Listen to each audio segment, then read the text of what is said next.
Merhaba arkadaşlar, Örgümü Dediniz kanalıma hepiniz hoş geldiniz. Bu videomda Bargello tekniği kullanarak yapmış olduğum bu güzel kilim, paspas, yolluk, seccade yapımında kullanabileceğiniz modelin yapımını anlatmak ve paylaşmak istiyorum. Umarım sever ve beğenirsiniz. Burada duran yapraklardan esinlenerek yeni bir çalışma yapmak ve sizlerle paylaşmak istedim arkadaşlarım. Bakın çok güzel bir görüntüye sahip gerçekten. Hemen yapımına geçmek istiyorum. Kullandığım iplerim Etrofil ve Alize'nin şöyle Superlana Maxi isimli ipleri arkadaşlar. Fark etmiyor, kalınlıkları aynı. Kalın ip kullandım. Tek kat olarak yapacağız bu çalışmamızı. Kalın bir halı kaydırmaz kullandım. Bu tarafını değil de bu tarafını kullandım arkadaşlar, halı kaydırmazın ve üzerine bu deseni çalıştım arkadaşlar. Şimdi hemen başlayalım. Önce şu ipimizle, yani yeşil yerden başlayarak şu şekilde devam edeceğiz. Bunların sayılarını sizlere vereceğim ve bu sayılara devam ederseniz ilk ana yeri oluşturduktan sonra devamı geliyor zaten gördüğünüz gibi. Şimdi 1 ile başlıyoruz. Şöyle hemen alalım. Kenardan giriş yapalım iğnemizle. Arkasını da arkadaşlarım şöyle bırakın.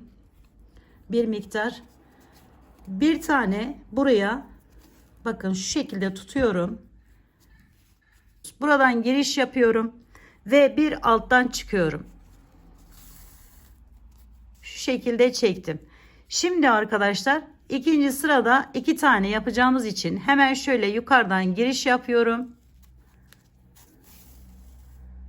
Bir, hemen alta iniyorum. Bir üst sıraya geçmek için buraya da iğnemi çıkartıyorum buradan.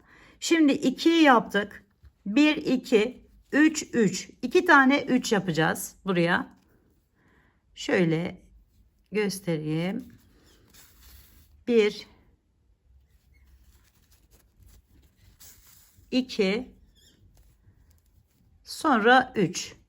Bu 3'ü yaparken hemen bir yine alta ortaya giriş yapıyorum. Diğer 3'ü yapmak için bir 3 daha yapacağız. 1 2 3 3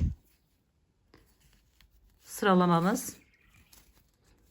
Şimdi ise yine hemen yanından giriş yapıyorum bu şekilde ve buraya arkadaşlar 1 2 tane ikili yapacağız.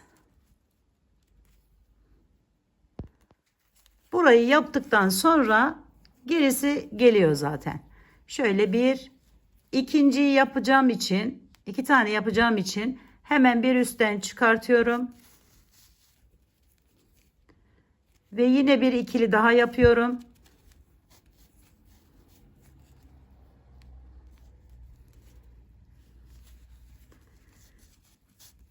İki tane ikiliden sonra 3 tane birli yapıyorum arkadaşlar buraya. Şöyle birlileri de aynı şekilde giriş yapıp çekiyorum önce. 1 2 ve sonuncuyu da bakın şu şekilde girdim. Arkadan çekiyorum. Bu ip burada kalsın arkadaşlar. Hiç önemli değil. Birazdan diğeriyle birleştiririz. İlk sıramız bu şekilde oluyor. Ana oluşturacak yerimiz burası olmuş oluyor arkadaşlar. İlk 1 2 3 3 2 2 1 1 1 yani 3 tane bir yan yana. Şimdi buradan hemen bakın şu en tepedekinden giriş yapıyorum. Bu tarafa doğru olan kahverengi yerimi yapacağım. Yani şuradan giriş yapıyorum arkadaşlar. Şöyle arkadakini de bakın tutuyorum, onu da şöyle çektim. Bunu bilmeyen arkadaşlarım için biraz daha detaylandırarak anlatmak istiyorum. Bakın şöyle çeviriyorum. Ben genelde bu şekilde yapıyorum ve hemen alttakinden giriş yapıyorum. Bakın şuradan ve birli olarak buraya bir tane yapacağım. Sonra ikili yapacağım. İkiliyi yapmak için de şimdi bu birli yerimiz, hemen alta iniyorum şu şekilde ve ortasından çıkartıyorum diğerinin. Şöyle çekiyorum. Şimdi birliği yaptık bu tarafa. Aşağıya doğru bir tane, iki tane ikili yapacağım. Ve hemen yanından çıkarttım. Birinci ikiliyi yapmış oldum. Şimdi ikinci ikiliyi yapacağım.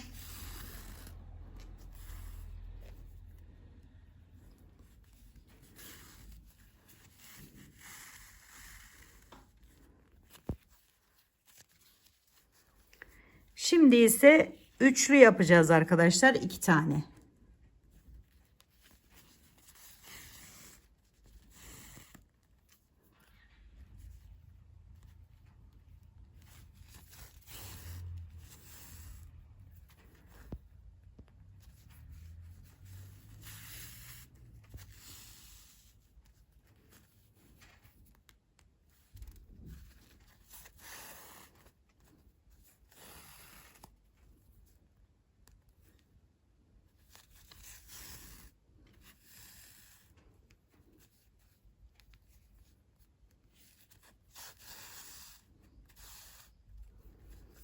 İki tane üçlüden sonra iki tane, pardon, 3 tane ikili yapacağız. Şöyle hemen giriş yapalım.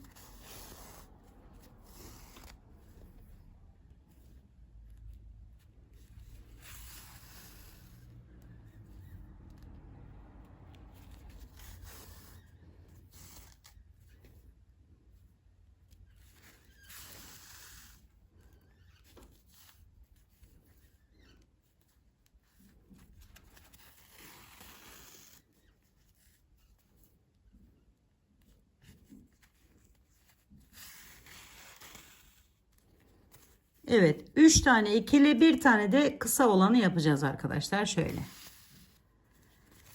Ve ana yerimizi oluşturmuş oluyoruz böylelikle. Bir diğer rengi de anlatayım. Daha sonra modelimizin üzerinden anlatmamı yapacağım sizlere. Şimdi diğer rengim, bu turuncu olan rengimi buraya hemen bu şekilde tutunuyorum.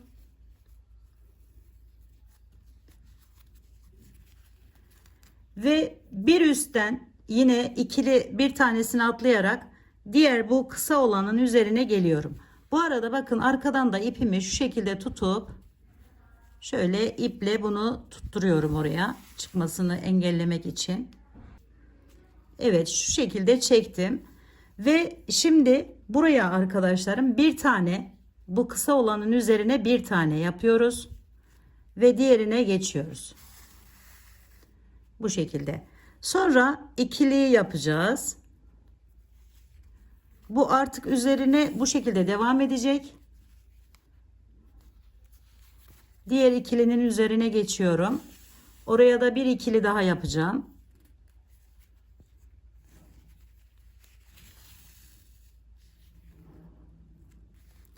Aynı yani arkadaşlar, burada değişmiyor. Dediğim gibi ana yeri, ana merkezimiz burası.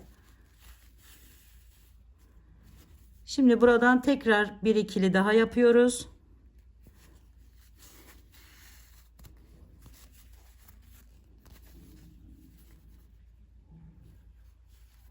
Şimdi üçlüye geldi sıra.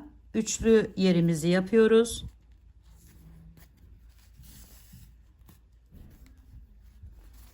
Şöyle tutalım.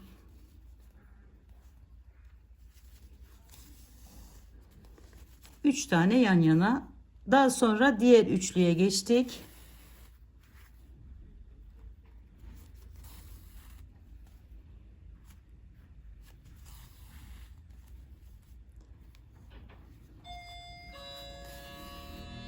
Arkadaşlar ikili yerimize geldik. Hemen alttan giriş yaptım. Şimdi bir ikili daha yapıyorum.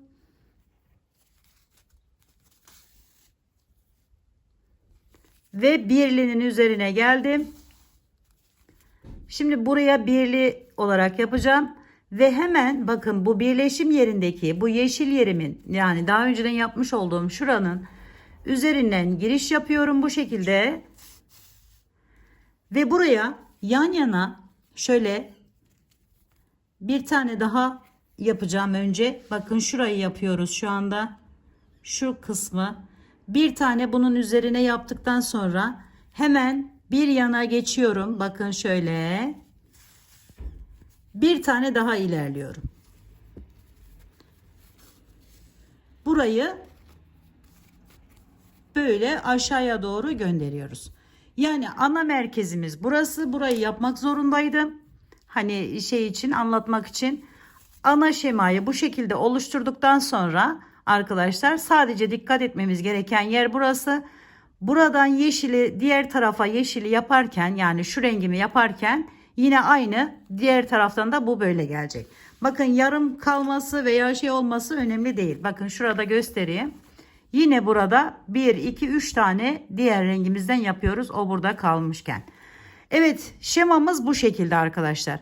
Önce bu koyu olan renklerden başlamak istedim. Şöyle 1, 2, 3, 3, 2, 2, 1, 1, 1.